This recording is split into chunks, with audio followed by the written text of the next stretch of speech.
Hey everyone, welcome to another episode of Invasive Species, the series where we run Hoenn mons in Kanto and Kanto mons in Hoenn.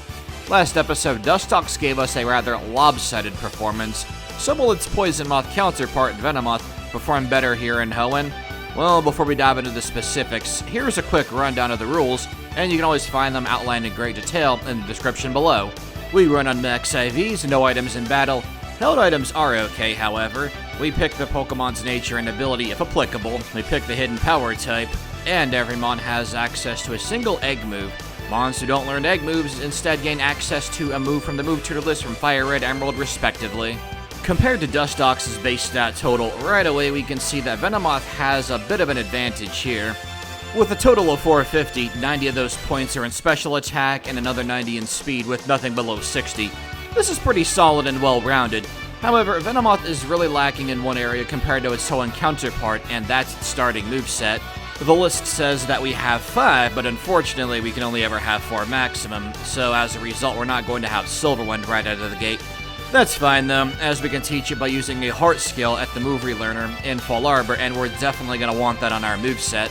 Since we don't get Confusion until level 17, we're going to be doing a bit of grinding to get by Roxanne. But we should be able to crush her once we get that move. Everything else is kinda okay, I guess. Sleep Powder and Psychic are what we really want, so at least by the end game we'll have a couple of great moves. This level up moveset hasn't really aged that well. I mean, Gust at level 31 is pretty funny, and sadly, Leech Life is still super weak in this game. However, our TMs are pretty good. I believe it's actually identical. Oh wait, nope. Dustox did not get skill swap, otherwise this looks pretty much the same. Same coverage for sure, but unlike Dustox, we can get Sludge Bomb for the same type of attack bonus if we want to. We didn't do that in Dustox's run because Sludge Bomb is locked behind Kanto's post-game, and here we can, if we want, get the TM for it after earning the 5th badge. Oh, did I say we're grinding for Roxanne? Well, normally we would. However, with the good old Egg Move edition, we're actually going to be okay. Here's what we have to choose from. I was pretty tempted to take Signal Beam with the same type of attack bonus, although it is physical in this game. Giga Drain, however, uses our special attack and gives us solid coverage. Not only will it crush Roxanne's gym, it's also neutrally effective against the fighting gym too. Sadly though, we will be grinding to beat Watson, since we have nothing great to fight his Ruby Sapphire team. Maybe we'd do better against his Emerald team, but alas. It's not too difficult to get to Roxanne, although I really hate having to rely on Tackle in this game. 35 base power and 95 accuracy.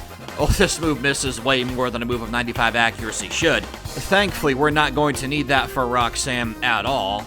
Our in-game time is 51 minutes, gotta pick up the pace. Now, Roxanne leads off with the Geodude. Being rock ground type and having poor special defense, well, getting one shot, oh, what a surprise.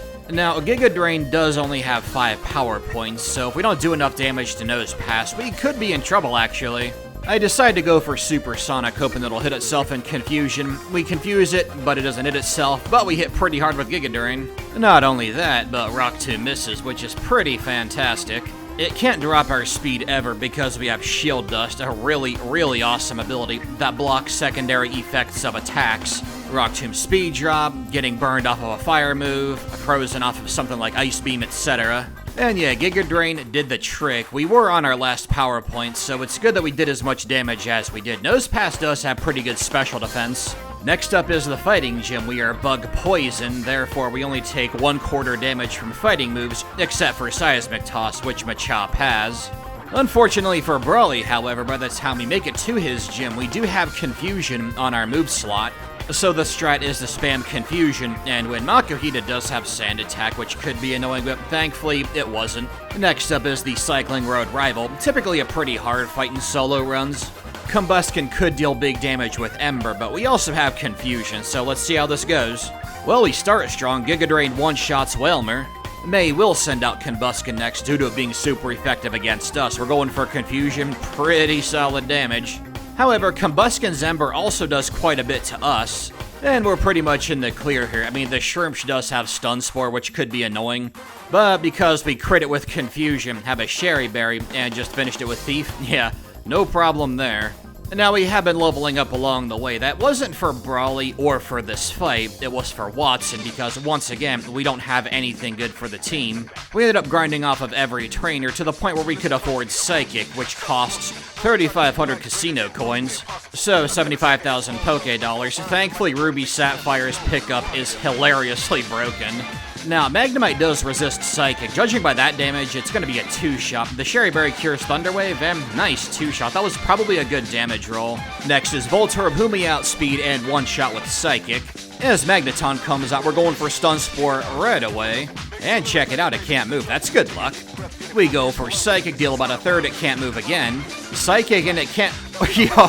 Yo, what? That's a 25% chance to lose your turn twice in a row. Someone's gotta do that math for me. I can't believe we beat Watson on the first try. And hey, it's gonna be smooth sailing for a little bit. The Fire Gym could be tough. As mentioned earlier on, we can relearn Silverwind so long as we have a heart scale. There is one hidden on the beach south of that guy with the boat. I forget his name, but it's the dude with the Wingull named Pico. We are going to teach Silverwind right away. And not a moment too soon either, because next up is the first Maxi battle, and he leads off with Mightyena, a Dark type, which Silverwind will be super effective against. And now before we battle Maxi, we'll go ahead and teach Dig to our Zigzagoon. I love having that as a field move, it really saves a lot of time, and we don't have to buy escape routes. Hey, speaking of time, we are just under 3 hours before Maxi. Yeah, that Watson grind didn't do us any favors, but let's see if we can pick up the pace here. Our attack is down thanks to Intimidate, however, that doesn't stop Silverwind from doing amazing damage, and Bite does pretty bad damage to us. No Sand Attack? I'm so disappointed, game. Don't leave me hanging, game. And because the AI acted out of character, it didn't try to drop our accuracy or some other stat, because that's what Gen 3 loves to do. I think we're in the clear here. In fact, I'm so confident that Camerupt, who should be able to do pretty good damage to us between Ember and Focus Energy, well, we're at 69 right now, a very nice number as we take it out, so we should be good. Why so confident? Because Golbat comes out, we outspeed it, it's weak to Psychic, so naturally we take it out in one hit. So far, every major battle's been a first try victory, but will the Fire Gym be? I kinda doubt it. I'm not too concerned about the Slugma, however, Torkoal does have same type Overheat. No White Herb in this game though, so if we survive a shot, maybe we'll win? Yeah, Flannery's team here in Ruby Sapphire isn't all that great, and to punctuate that point, as she sends out her Slugma, we're going to one-shot both of them with one Psychic apiece. Against Torkoal, we trade Psychic and Attract. Next up, we're going to go for Silverwind, who do break through the Attraction. This is to prevent Flannery from healing. A Body Slam cannot paralyze us thanks to Shield Dust, and Psychic takes it down no problem. Well, maybe if she used, I don't know, a fire move, she might have been able to take us out. Against Norman, we're going to go for Psychic. We deal great damage. Facade deals quite a bit to us. Thanks to Truant, we take it out without taking any further damage. Against Vigoroth, we're going to spam Giga Drain as Norman goes for a Hyper Potion, and we crit with Giga Drain, so we have a fair bit of health going into the second Slacking. And sadly, no Silverwind boost. Slacking 2 brings us to 31 health, but thanks to a special defense drop from Psychic, we are for sure going to 2-shot it. I gotta say, this little dude's on quite the roll here, and yeah, the Weather Institute May battle is going to be pretty easy as well. I don't think that the Flying Gym is going to be, for obvious reasons. This might be where our streak gets broken. Again, not against May, against a proper trainer. Now in Ruby, she leads off with Swallow, which is pretty good, and it does survive Psychic. It goes for Aerial Ace and does a fair bit of damage to us. We go for Silverwind as she heals, follow it with Psychic, down it goes. As for Pelipper, we're definitely putting it to sleep. This thing is really annoying with Protect spam. She sends out Altaria next. We're going to put it to sleep, and because she has Natural Cure, assuming Sleep Powder hits, well, the first one misses, and we eat an Aerial Ace, so we're at 59 health. The second one does hit, and she'll swap out for Skarmory, which isn't great either. But at least we can take it out, and we only have to worry about Altaria for the finale. As we put it to sleep, we're wailing away at it, and it does end up waking up. It goes for Aerial Ace, but we survive with 1 health. Yo, I was not expecting that to be a first try victory. I'm sure our streak will be broken eventually, but it hasn't been yet, and that is really awesome. I will say that the Psychic Gym has a pretty good shot at doing that as well, because we are weak to Psychic, and Lunatone does hit pretty hard. However, we also have both Silverwind and Giga Drain as super effective moves against Tate and Liza's team. Well, before our first attempt against the twins here, let's go and check our time. It's been a hot minute since we've done that. We're clocking in at 4 hours and 41 minutes. Now, we do need a second Pokemon for this. I picked Meryl because it can learn all the water HMs and it has Defense Curl, so it doesn't affect the battle in any way other than taking one hit. Thanks to our Chesto Bear, we are no longer asleep, and we do great damage with Silverwind. In fact, Lunatone ends up being a 2-shot rather easily at that, and then Solrock, despite setting up Sunny Day, targets Meryl with Psychic.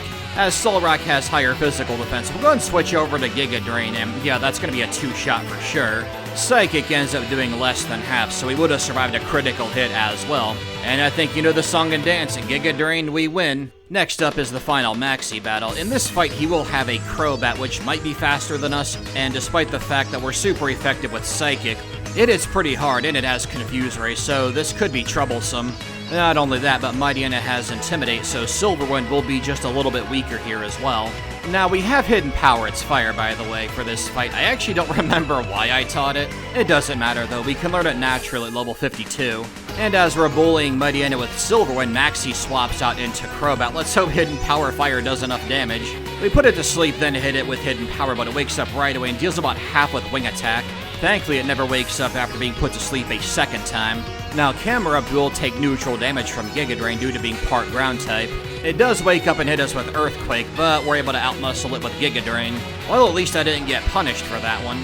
Well, we've only got one more gym left, and I'm feeling pretty confident about it because Giga Drain is super effective against Wallace's entire team, which includes a Whiscash, so it's going to take 4 times damage from it. I contemplated going back to Mobile City to buy another TM for Psychic, but I don't think we're going to need it.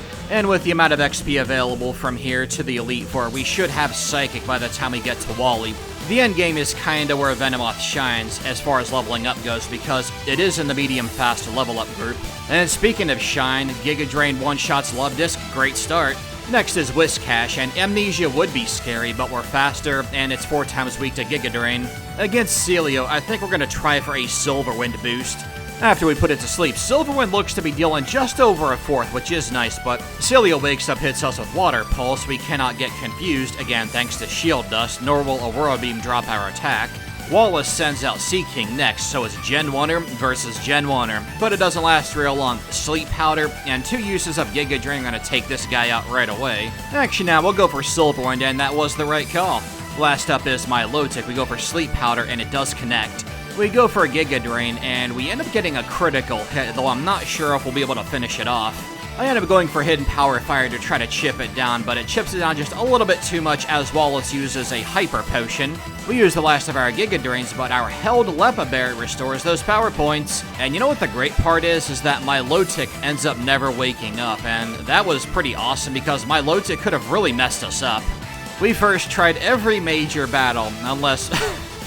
I can't even say that with a straight face. I was going to say, if Wally can beat us, although I will say that Magneton does have Thunderbolt, and we don't have a great move for it, because Psychic is once again on our move slots. I'll give Wally some credit though, he puts up a better fight than usual. And just like with Winona's Altaria, we can use Sleep Powder on Wally's, and he will swap it out. That's a weird little Gen 3 quirk. It loves its status, but if you use status on a Pokemon with Natural Cure, just like, nope, gotta take it up right away, here's your free hit.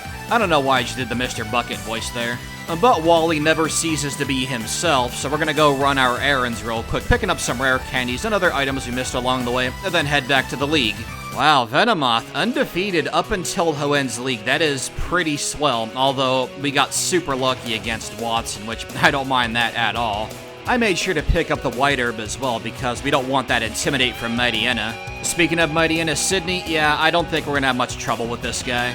We do miss Sleep Powder on Terran 1, but we get hit by Takedown instead of Sand Attack. Ooh, we're gonna win this one too, I bet. No Sand Attack, first try, baby, let's do this. Now we're going for Giga Drain against Mightyena because we want to save our Silverwind power points for a bit later on in the fight. Interestingly enough, Sydney sends out Shiftry next, and we have Silverwind. We are double super effective with that move. Case in point, easy one-shot. No boost, unfortunately. Absol's up next, and it goes for Snatch. Well, bro, you cannot Snatch Silverwind. I don't think you can Snatch the boost, although that would be pretty funny. And that Citrus Berry's not going to save you either. Sydney sends out Cacturn next, and it is Grass Dark. Once again, we are double super effective, 1 Silver Wind, and that's all she wrote. We don't have any more Silver Wind, but we don't need them because Sharpedo's last. We go for Giga Drain. It's part water type, so easy one-shot. I knew Sydney was going to be easy. I didn't think it was going to be that easy. With 4 trainers left in the entire game, can Venomoth maintain an undefeated streak? That'd be pretty sweet.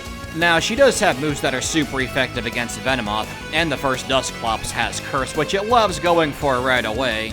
And sadly, I don't think Venomoth is going to sub 6 hours. As she sends out Dusclops, we're going for Sleep Powder right away. Thankfully, we do hit with the first one. Turn 2 Psychic, Dusclops remains asleep, very good. Turn 3 Silver Wind, and we get the SWB. That is an acronym for Silver Wind Boost.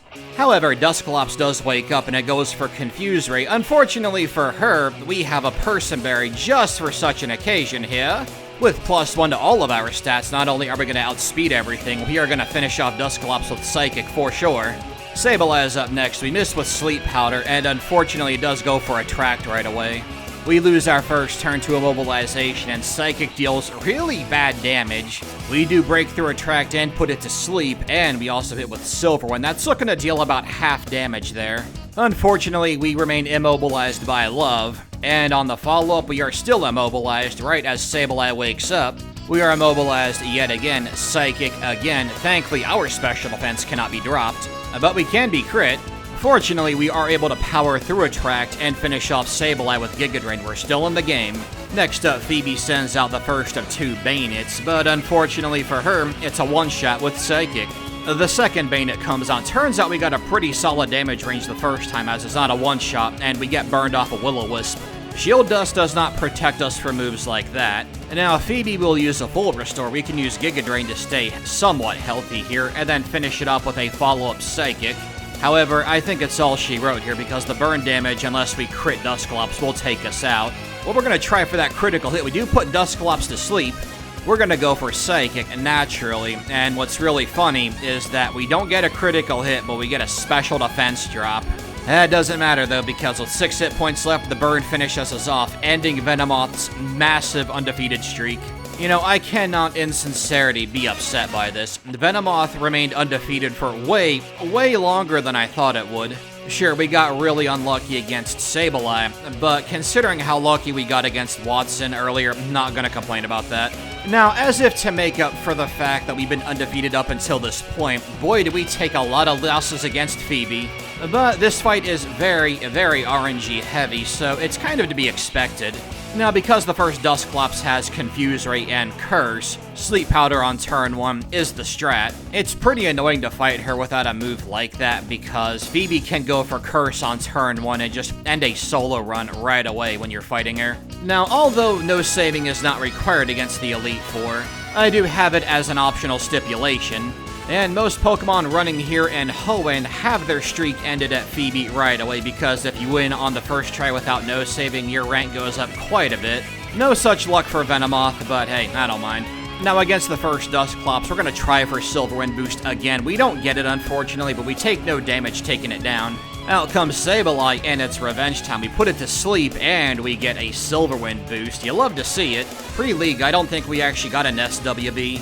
Sableye goes down, Bayonet 1 goes down to a critical Psychic. As Bayonet 2 comes out, we do get burned off a Will-O-Wisp again, but we have much greater health, so we're in no real danger here. We take it out with Giga Drain, and we have full health for the second Dusclops. We crit Dusclops with Psychic, and that's a win. And Glacia's up next. I don't think she's going to be too bad, although I will be resetting on the first attempt because I forgot to restore our power points. That's the biggest weakness to our Venomoth strategy and its moveset. 5 Giga Drains, 5 Silver Winds, and 10 Psychics. We only have 20 power points to attack with.